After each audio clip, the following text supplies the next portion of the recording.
ಕೇರಳದಲ್ಲಿ ಸ್ಪೆಷಲ್ ಆಗಿರುವಂತಹ ಚಿಕನ್ ಕರಿನ ಹೇಗೆ ಮಾಡೋದಂತ ನೋಡೋಣ. ನೋಡಿ, ಇಲ್ಲಿ ನಾನು ಒಂದು ಸ್ವಲ್ಪ ಚಿಕನ್ನ ತೊಗೊಂಡಿದ್ದೀನಿ. ವಾಶ್ ಮಾಡಿ ಇಟ್ಕೊಂಡಿದ್ದೀನಿ. ಆ್ಯಂಡ್ ಒಂದು ಆನಿಯನ್ ತೊಗೊಂಡಿದ್ದೀನಿ, ಆ್ಯಂಡ್ ಕರಿಬೇವಿನ ಸೊಪ್ಪು, ಆ್ಯಂಡ್ ಹಸಿಮೆಣ್ಸಿನ್ಕಾಯಿನ ಒಂದು 3 ತೊಗೊಂಡಿದ್ದೀನಿ, ಆ್ಯಂಡ್ ಟೊಮೊಟೊ ಒಂದು ಅರ್ಧ ತೊಗೊಂಡಿದ್ದೀನಿ, ಆ್ಯಂಡ್ ಶುಂಠಿ ಆ್ಯಂಡ್ ಬೆಳ್ಳುಳ್ಳಿನ ಚಿಪ್ಪೆ ತೆಗೆದು ಜಜ್ಜಿಕೊಂಡು ಇಟ್ಕೊಂಡಿದ್ದೀನಿ. ಅದನ್ನು ಇಲ್ಲಿ ಮೆಣಸು, ಜೀರಿಗೆ, ಚಕ್ಕೆ, ಲವಂಗ, ಏಲಕ್ಕಿನೂ ತೊಗೊಂಡಿದ್ದೀನಿ ಒಂದಷ್ಟು. ಆ್ಯಂಡ್ 1 ಕಪ್ ಅಷ್ಟು ನಾನು ತುರಿದಿರುವಂತಹ ತೆಂಗಿನಕಾಯಿನ ತೊಗೊಂಡಿದ್ದೀನಿ. ಬನ್ನಿ, ಈಗ ಫಸ್ಟು ಒಂದು ಬಾಣಲಿ ತೊಗೊಂಡು ನಾನು ಒಂದು ಸ್ವಲ್ಪ ಎಣ್ಣೆ ಹಾಕ್ಕೊಂಡು ಮಸಾಲ ಐಟಮ್ನ ಹಾಕೊಳ್ಳೋಣ. ಜೀರಿಗೆ, ಮೆಣಸು, ಏಲಕ್ಕಿ, ಚಕ್ಕೆ, ಲವಂಗ ಇಷ್ಟನ್ನು ಕೂಡ ಆ್ಯಡ್ ಮಾಡಿಕೊಂಡು ಸ್ವಲ್ಪ ಫ್ರೈ ಮಾಡಿಕೊಂಡು 1 ಕಪ್ ಕೊಕೊನೆಟ್ಟನ್ನು ತುರಿದಿರುವಂತಹ ಕಾಯಿನ ಅದರೊಳಗೆ ಆ್ಯಡ್ ಮಾಡ್ಕೊಂಡಿದ್ದೀನಿ.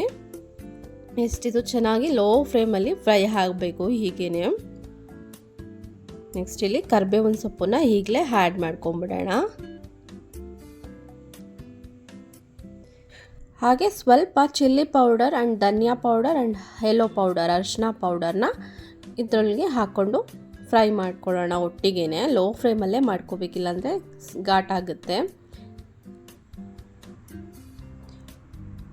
ಕೋಕೋನೆಟ್ಟದು ಸ್ಮೆಲ್ ಹೋಗೋವರೆಗೂ ನಾವು ಕ್ಲಿಯರಾಗಿ ಹುರ್ಕೊಬೇಕಾಗತ್ತೆ. ತುಂಬ ಚೆನ್ನಾಗಿ ಸ್ಮೆಲ್ ಬರುತ್ತಿದು. ಶುಂಠಿ ಬೆಳ್ಳುಳ್ಳಿನ ಹಾಕ್ಕೊಂಡೆ. ಇದು ಕಂಪ್ಲೀಟ್ ಆಗಿದೆ. ಇದು ತಣ್ಣಗಾದ್ಮೇಲೆ ಒಂದು ಬ್ಲೆಂಡು ಮಿಕ್ಸಿ ಗ್ರೈಂಡ್ ಮಾಡ್ಕೊಂಬಿಡೋಣ. ನೆಕ್ಸ್ಟ್ ಒಂದು ಪ್ಯಾನಿಗೆ ಆಯಿಲ್ ಹಾಕ್ಕೊಂಡಿದ್ದೀನಿ. ಎಣ್ಣೆ ಹಾಕ್ಕೊಂಡು ಒಂದು ಈರುಳ್ಳಿನ ಹಾಕ್ಕೊತಾ ಇದ್ದೀನಿ. ಇದು ಚೆನ್ನಾಗಿ ಫ್ರೈ ಮಾಡ್ಕೊಂಬಿಡೋಣ ಈಗಲೇ. ಒಂದೆರಡು ಚಿಲ್ಲಿನ ಕಟ್ ಮಾಡಿ ಇಟ್ಕೊಂಡಿದ್ದೆ, ಅದು ಕೂಡ ಹಾಕ್ಕೊಂಡಿದ್ದೀನಿ. ಆ್ಯಂಡ್ ಟೊಮೊಟೊ ಕೂಡ ಈಗಲೇ ಆ್ಯಡ್ ಮಾಡ್ಕೊಳ್ಳೋಣ. ಇದು ಚೆನ್ನಾಗೇನು ಫ್ರೈ ಆಗಬೇಕು ಅಂತ ಏನಿಲ್ಲ, ಸ್ವಲ್ಪ ಬೆಂದಿದೆ.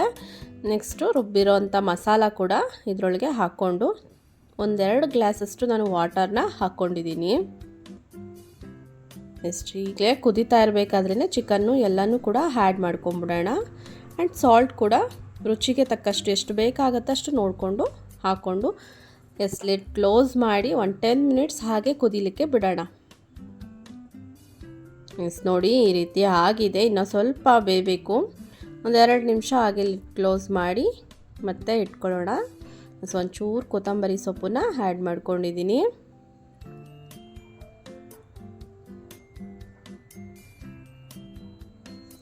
ನೋಡಿ, ಇದು ಕಂಪ್ಲೀಟಾಗಿ ಬೆಂದಿದೆ.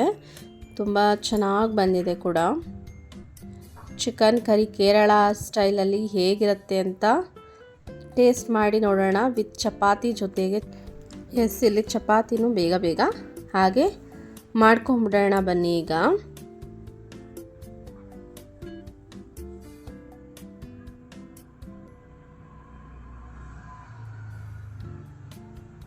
ನೋಡಿ, ಇಲ್ಲಿ ಎಷ್ಟು ಸಾಫ್ಟಾಗಿ ಬಂದಿದೆ ಇದು. ನಾನು ಎಲ್ಲ ಕಲಿಸ್ಕೊಂಡು ಮಿಕ್ಸ್ ಮಾಡಿ ಒಂದು 10 to 20 ಮಿನಿಟ್ಸ್ ಹಾಗೆ ಬಿಟ್ಟಿದ್ದೆ. ಸೊ ತುಂಬ ಡ್ರೈ ಆಗಿ ತುಂಬ ಚೆನ್ನಾಗಿ ಬಂದಿದೆ ಸಾಫ್ಟಾಗಿ.